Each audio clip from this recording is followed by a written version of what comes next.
ஓம் சக்தி. வேலூர் மாவட்டம் காட்பாடி கேவி குப்பம் தாலுகா நீலகண்டம்பாளையத்தைச் சார்ந்த ஜெயக்குமார் மோகனா தம்பதிகள் திருமணமாகி 12 ஆண்டு காலம் குழந்தை பேர் இல்லாமல் நம்ம சேலத்து மகமாயை தேடி வந்து 3 அமாவாசை கும்ப படையல் பிரசாதம் வாங்கி சாப்பிட்டு 3வது மாதம் சாப்பிட்ட அதே மாதமே அம்மா மனமிறங்கி கருவை தக்க வச்சு அழகான பெண் குழந்தை ஈண்டெடுத்து அம்மனுக்கு முன்னாடி வாங்கம்மா, அம்மனுக்கு தேங்காய் பழம் பூமாலை பட்டு வஸ்திரம் சாத்தி உங்கள் முன்னாடி சாட்சியாக நின்றுட்டுருக்காங்க. அவருடைய கணவர் வேலைப்பளுவின் காரணத்தினால வர முடியல.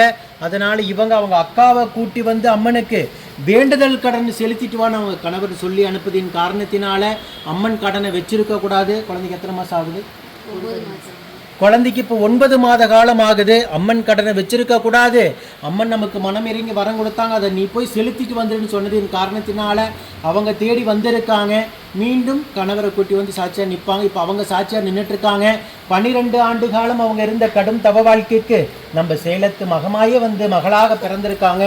இந்த குழந்தை அங்கத்தில் கழுபிணி இல்லாமல் உடல் ஆரோக்கியத்தோடு வளர்ந்து கல்வியில் சிறந்து விளங்கி அவங்க குடும்பத்தை கட்டிகாத்து கடைசிக்கு நான் வேண்டிக்கிறேன். இந்த வீடியோ பார்க்கின்ற பக்த கோடி பெருமக்களாகி நீங்களும் வேண்டிக்கங்க. ஓம் சக்தி பராசக்தி.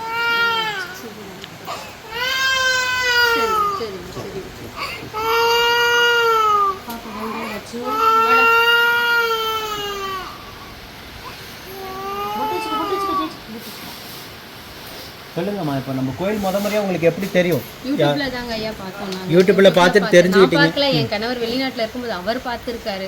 அவர் பார்த்துட்டு அங்கே இருக்கும்போதே எனக்கு தகவல் சொன்னார். இந்த மாதிரி நான் லீவ் வந்ததுக்கப்புறம் நம்ம போகலாமா கண்டிப்பாக அப்படின்னு. அவர் வந்த உடனே அதுக்கப்புறம் நாங்கள் 3 மாதம் தொடர்ந்து இங்கே வந்தோம். 3வது மாதமே அம்மா எங்களுக்கு கை நிறைய கொடுத்துருக்காங்க. 12 வருஷமா ஒவ்வொரு மாதமும் நீங்கள் எவ்வளோ வலிவேதனையோடு இருந்து எதிர்பார்த்துருப்பீங்க. ஒவ்வொரு மாதம் எதிர்பார்ப்பு. இந்த 12 வருஷம் நீங்கள் இருந்த கடும் தவ வாழ்க்கைக்கு அம்மாவை நம்பி 3வது மாதமே மனமிறங்கி கருவை தக்க வச்சிருக்காங்க. அம்மாவை பற்றி என்ன நினைக்கிறீங்க? அம்மாவை பற்றி எதுவுமே சொல்லவே எங்களுக்கு எதுவுமே இல்லைங்க ஐயா. என்ன சொல்கிறதுன்னு தெரியல.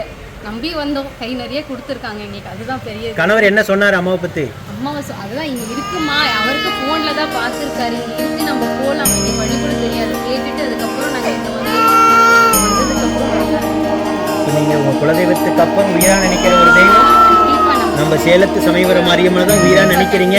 அடுத்து மீண்டும் ஒரு கருவை தக்க வச்சு உங்களுக்கு இந்த குழந்தைக்கு ஒரு துணையாக ஆண் வாரிசை அம்மா வரமாக தருவாங்க. உங்களுக்காக நம்ம சேலத்து மகமாய் பக்த கோடி பெருமக்கள் அத்தனை பேர் வேண்டிக்கங்க. இந்த வீடியோ பார்க்கின்ற பக்த கோடி பெருமக்கள் அத்தனை பேர் வேண்டிக்கங்க. 12 ஆண்டு காலம் அவங்க இருந்த கடும் தவ வாழ்க்கைக்கு 3வது மாதமே மனமிறங்கி அம்மா பெண் குழந்தையை கொடுத்துருக்காங்க. அடுத்து ஆண் வாரிசா உங்களுக்கு ஈடெடுத்து கொடுக்கணும்னு வேண்டிக்கங்க. அதே போல் அம்மனுக்கு எடைக்கு எடை துலாபாரத்தில் வேண்டுதல் கடனை செலுத்திட்டு உங்கள் முன்னாடி சாட்சியாக நின்றுட்டு இருக்காங்க. நல்லா யோசிச்சு பாருங்க. இந்த தம்பதிகளை போல குழந்தை பேர் இல்லாமல் 10 வருஷம் 5 வருஷம் 12 வருஷம் 15 வருஷம்னு இன்னும் ஏங்கி ஏக்கத்தோட மன வலியோடு வேதனோடும் இந்த வீடியோ பார்க்கின்ற பக்தர்களுக்கெல்லாம் நான் ஒன்று சொல்ல விரும்புகிறேன். நம்ம சேலத்து மகமாயை தேடி நம்பிக்கையோடு தேடி கும்பப்படையில் பிரசாதம் வாங்கி சாப்பிட்ட அத்தனை பேருக்கும் நம்ம சேலத்து மகமாய் நிச்சயமாக மனமிறங்கி மழலை செல்வத்தை தக்க வைப்பாங்க, வரம் தருவாங்க. நீங்கள் வீட்டில் இருந்தபடியே கேளுங்க. அம்மாவை பார்க்கும் போதெல்லாம் வீடியோ பார்க்கும் போதெல்லாம் கேளுங்க. ஏமா என்னை சோதிக்கிற, ஏன் எனக்கு மனமிறங்க மறுக்கிற, அப்படி என்ன நான் பாவப்பினி செஞ்சேன், அதெல்லாம் வேறுத்து எனக்கு கூடியவர்களை மனமிறங்கு தாயே, மனமிறங்குன்னு வாதாடி கேளுங்க. நிச்சயமாக மனமிறங்கி மழலை செல்வத்தை அம்மா ஈடெடுத்து கொடுப்பாங்க.